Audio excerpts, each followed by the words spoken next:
Quando falamos do conceito de democracia, principalmente de seu desenvolvimento, a primeira coisa que vem na cabeça da maioria de todos nós é, sem dúvidas, a democracia ateniense. Assembleias eclesiásticas, conselhos, tribunais populares, todos esses termos surgem misturados da concepção ocidental e um tanto eurocêntrica de democracia. A ideia de Atenas como berço mundial da democracia é muito reproduzida até mesmo nos livros de história. Afinal, a palavra vem da junção de dois termos da língua grega, demos, que significa povo, e kratos, que significa poder. Mas em outras regiões do mundo, muito antes de Atenas, já haviam sociedades coletivas e pouco estratificadas, onde os governantes compartilhavam o poder e os cidadãos comuns tinham poder de fala. Quer saber mais? Vem entender essa história. Hoje eu estou aqui em Teotihuacan, um dos centros urbanos de uma das civilizações mais importantes da Mesoamérica pré-hispânica. Essa cidade é localizada a aproximadamente 40 quilômetros da capital mexicana e já abrigou um dia cerca de 75 a 200 mil habitantes. Ela teria sido construída entre 300 a.C. até 900 d.C. E a cada 52 anos, eles refaziam a cidade em cima da cidade que já estava feita. O nome Teotihuacan foi dado pelos mexicas depois, quando encontraram essa cidade abandonada, muitos séculos depois, quase 6 séculos depois. E o nome Teotihuacan vem de cidade dos deuses, porque somente os deuses poderiam ter construído algo tão grandioso e terem vivido aqui numa cidade como essa. Em outro vídeo nós podemos nos aprofundar na sociedade e na cultura teotihuacana, mas hoje nós vamos falar sobre uma revolta que parece ter acontecido aqui no ano 300 depois de Cristo. O templo da serpente emplumada foi completamente destruído e as gárgulas que enfeitavam o templo também foram completamente destroçadas.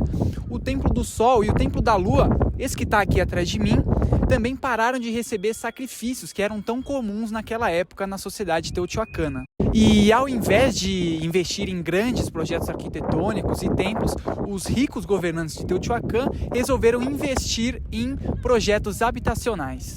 Dados arqueológicos recentes indicam que, nesse período, uma série de conjuntos residenciais foram erguidos em Teotihuacan. Os mais de 100 mil habitantes passaram a morar em construções de andar único em que viviam umas centenas de famílias por conjunto. Essa espécie de condomínio era dividida entre apartamentos, todos com estrutura suficiente para satisfazer as necessidades básicas de uma família teotihuacana: varanda, parede de assoalho com acabamento de gesso e drenagem de água e resíduos. Tudo isso garantido pelo poder administrativo de Teotihuacan. Havia ainda, dentro de cada conjunto habitacional, um pátio com área média de 3.600 metros quadrados, onde ficava posicionado um palco para o culto aos deuses e murais coloridos. Não se pode estabelecer uma relação direta entre a grande revolta em Teotihuacan e a construção dos conjuntos habitacionais. Não há nenhum documento histórico que comprove essa ligação, mas, apesar disso, os dados arqueológicos sugerem fortemente que uma agitação política com motivações democráticas, por assim dizer, afetou a cidade naquela época. Mas Teotihuacan foi então uma experiência plenamente democrática? A resposta é não.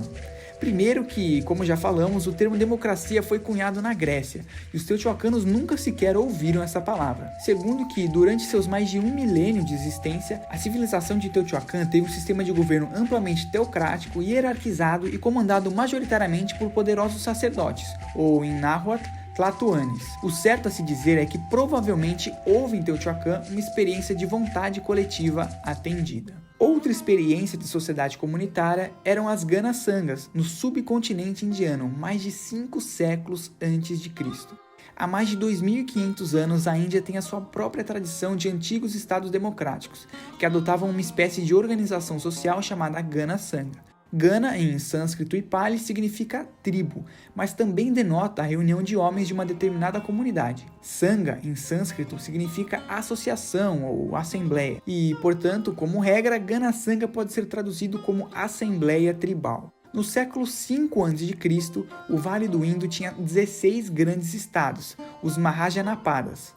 Dentre esses grandes estados, aqueles que adotaram o Gana Sangha foram os estados de Vaji e Malaccas. Mas estados menores, como os Kolyas e os Shakyas, também praticavam o Gana Sangha. Em geral, localizavam-se no sopé do Himalaia, perto do que hoje é o Nepal, ou seja, na periferia dos outros estados indianos. E como era a dinâmica política nesses estados? Bom, as principais fontes budistas, como o Anguttara Nikaya, e hindus, como o Rig Veda e o Mahabharata, nos contam que os estados, em geral, contavam com um monarca ou representante mor, denominado Raja, e uma assembleia deliberativa, denominada Sangha.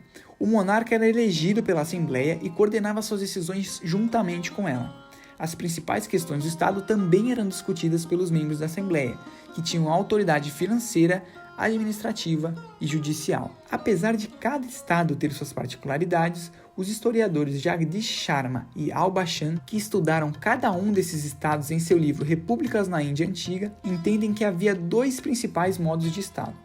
Os Shakyas, Kolyas e Mauryas, por exemplo, eram estados compostos por uma única tribo ou clã, enquanto outros estados, como Divaji e Andhaka Vrishni, eram uma confederação de tribos ou clãs, ou seja, várias tribos ou clãs, né? Havia estados como os Uttarakurus e Uttaramadras que tinham um tipo de estado Virat, ou seja, sem rei ou autoridade acima de todos. As crônicas e relatos dos gregos sobre o contato com os estados indianos também são fontes muito importantes que nos dão um bom panorama de como eram aquelas experiências democráticas na Índia. Arriano de Nicomédia, historiador grego da época, escreve sobre quando Alexandre e seu exército chegaram à cidade de Nyasa, em algum lugar na região de que hoje é o Paquistão. E o chefe do clã, junto com seus 30 deputados ou integrantes da Assembleia, foram encontrá-los para discutir as condições de rendição. Nas crônicas gregas, há também uma referência a uma tribo chamada Sabarakai, onde, segundo eles, a forma de governo era democrática e não régia. Apesar disso, os professores Sharma e Bashan advertem que é um erro grave interpretar termos, conceitos e instituições antigas usando termos modernos. Por isso, tem que ter muita cautela na hora de denominar tanto a experiência coletiva de Teotihuacan como os Gana Sanghas de democracia. Até porque o conceito hoje é muito mais amplo e está relacionado a inúmeros novos direitos e deveres do cidadão. E se a gente pensar com a cabeça de hoje, nem Atenas seria considerada uma democracia plena. Então é importante pensar e analisar essas experiências encaixadas dentro do seu próprio tempo, contexto social e cultural, né? Hoje vocês conheceram alguns modos de convivência coletiva na história. Mas há muitos outros que não foram mencionados, como a Sociedade Mesoamericana de Tlaxcalan, no México, em que havia um senado com aproximadamente 100 integrantes. Bom pessoal, espero que tenham gostado do vídeo, contribuam com o like e a inscrição quem tiver gostado. Como sempre, eu deixo todas as fontes aqui na descrição do vídeo, então vejam lá. Não esquece de comentar aqui embaixo sugestões de vídeo, opiniões ou o que você quiser, né? É isso minha gente, até a próxima e muito obrigado.